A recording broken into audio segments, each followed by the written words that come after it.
Dear students, আজকে একটা গুরুত্বপূর্ণ ক্লাস করাবো। কোশ্চেন নাম্বার 4 এ আমাদের ইংলিশ সেকেন্ড পেপারে গ্রামার আইটেমে কমপ্লিটিং সেন্টেন্স আসে। তো এই আইটেমটাতে ভালো করতে হলে আমাদের কিভাবে করতে হবে তার একটা নমুনা আজকের ক্লাসে পাবো। তাহলে চলো শুরু করি আমরা।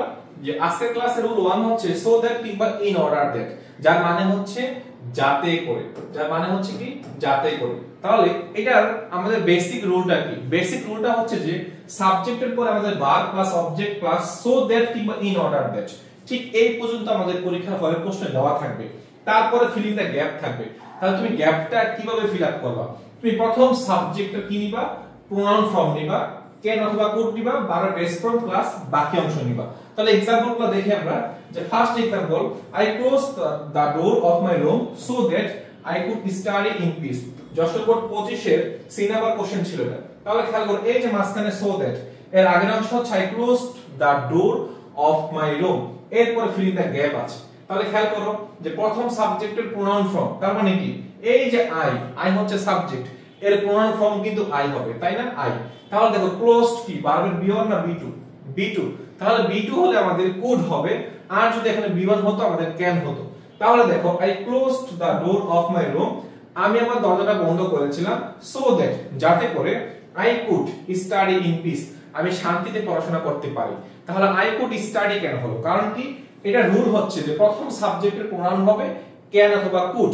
কোনটা হবে ডিপেন্ড করে সাবজেক্টের উপর। বি1 হলে ক্যান হবে, বি2 হলে কি হবে? কুড হবে। তারপরে বারবার বেস ফর্ম হবে। তাহলে দেখো কুডের পরে বারবার বেস ফর্ম হচ্ছে কি স্টাডি এন্ড এক্সটেনশন বাকি অংশ। কনটেক্সট বুঝে আমাদের অ্যানসার করতে হবে। তাহলে এটা হয়ে গেল। সেকেন্ড एग्जांपल দেখো যে নূরজান স্টাডিজ মেডিসিন, নূরজান চিকিৎসা বিষয়ে পড়াশোনা করে সো দ্যাট যাতে করে কি, দেখো she can become a doctor, say doctor হতে পারে। চট্টগ্রাম বোর্ড 24 এর 1 নাম্বার কোশ্চেন ছিল না। তাহলে নূরজান স্টাডিজ বারবার কিন্তু বেস ফর্ম, তাই না? তাহলে দেখো প্রথম সাবজেক্টের প্রোনাউন ফর্ম কোনটা আমাদের? শি।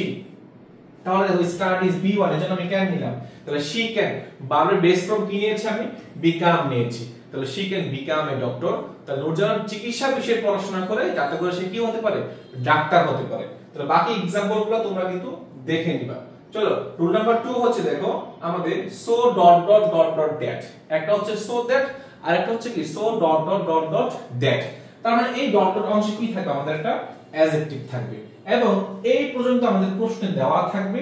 তারপরে আমাদের ফিলিং দ্য গ্যাপ থাকবে। তাহলে ফিলিং দ্য গ্যাপটা আমরা কোন কন্ডিশনে ফিল আপ করব?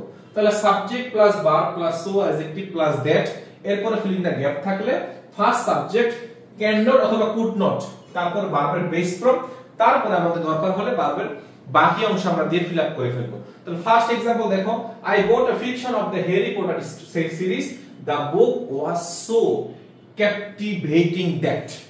হ্যাঁ, তাহলে বইটা এত কি ছিল? প্রলুব্ধকর ছিল যে I could not put it down. তাহলে আই কেন হলো? যে আই হচ্ছে আমাদের এই যে প্রোনাউনটা আছে, ওই প্রোনাউনটাকে ফলো করে আমাদের সাবজেক্ট আই হলো। তাহলে কুড কেন হলো? খেয়াল করো এখানে বট আছে বা এখানে আমাদের পাস্ট ফর্ম ওয়াজ আছে। তাহলে যদি আমাদের বি2 থাকে সাবজেক্টের পরে, অবশ্যই আমাদের কুড নট নিতে হবে।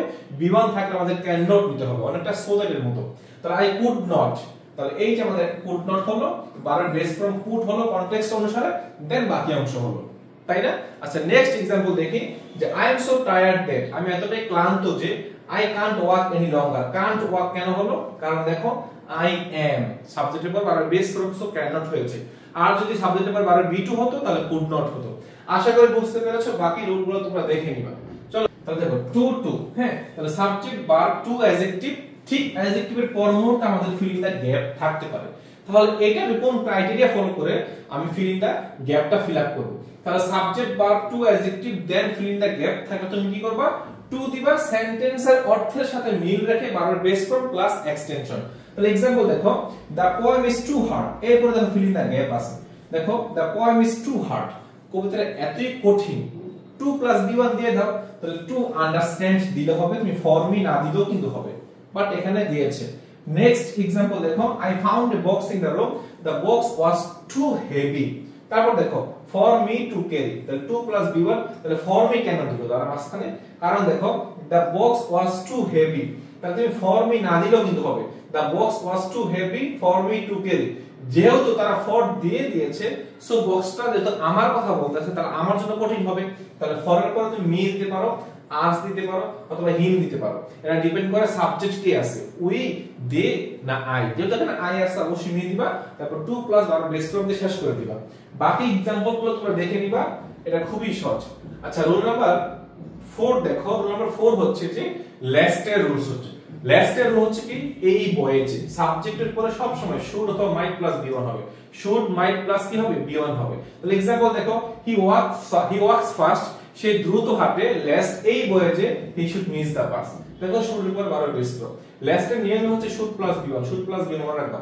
The train will start at 10 am, now it is 9:05 am, so walk fast lest you should miss the train, you should miss the train। একই রুল কিন্তু বারবার আসতেছে। সো লাস্ট এর নিয়ম হচ্ছে শুড প্লাস বি1 দিবা।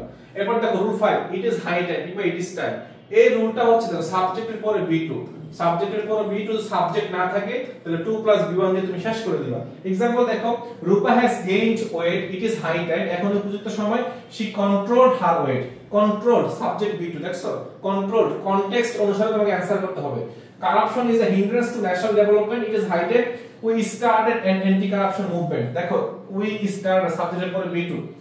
Food adulteration is a crime, it is high time we took steps against food adulteration, তাহলে দেখো টু কাছে সাবজেক্টের পরে বি2, তাহলে দেখো সাবজেক্টের পরে দেখো আমাদের বি2, তারপর দেখো সাবজেক্টের পরে আমাদের বি2, তারপর দেখো সাবজেক্টের পরে আমাদের বি2, হ্যাঁ ইউ গেভ আপ, সাবজেক্টের পরে আমাদের বি2 দেখো।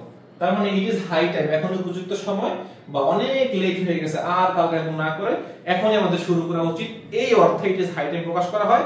এই রুলটা হচ্ছে সাবজেক্টের পরে বি2 হয় প্লাস অবজেক্ট, যদি সাবজেক্ট না থাকে টু দেওয়া থাকে তাহলে টু এর পরে ভার্বের বেস ফর্ম দিয়ে প্লাস এক্সটেনশন দিয়ে তোমাকে করতে হবে। হ্যাঁ, তাহলে এই ছিল আমাদের আজকে কমপ্লিটিং সেন্টেন্সের উপর 5টা বেসিক রুল এবং খুবই ইম্পর্টেন্ট, এগুলো কিন্তু পরীক্ষায় আসে। সো নেক্সট ক্লাস আমি স্টেপ বাই স্টেপ বাকি রুলসগুলো ক্লিয়ার করব। টিল দেন আল্লাহ হাফেজ।